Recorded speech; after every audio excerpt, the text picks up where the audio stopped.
I want to thank Pradhan Mantri from my heart. When I am in Bangladesh, আমি আম্মু, কিন্তু যখন আমি বাহিরে বিদেশে থাকি, she calls me mommy. I have a special needs daughter.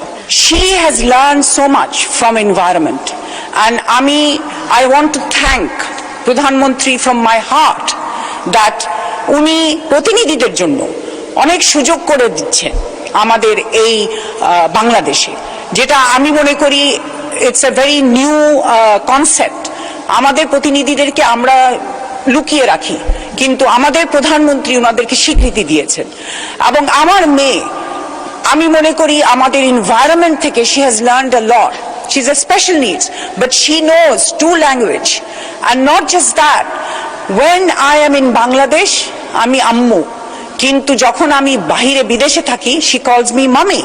So she has learned to differentiate between the 2 language which she has learned. So I think প্রতিনিধিদেরকে যদি আমরা আরো সুন্দর সুযোগ করে দেই আমাদের এই দেশে, তাহলে ইনশাআল্লাহ আমি মনে করি, আমি আমার এক্সপেরিয়েন্স থেকে বলছি যে আমাদের প্রতিনিধিরাও এখানে আমাদের বাংলাদেশে অনেক কিছু করতে পারবেন।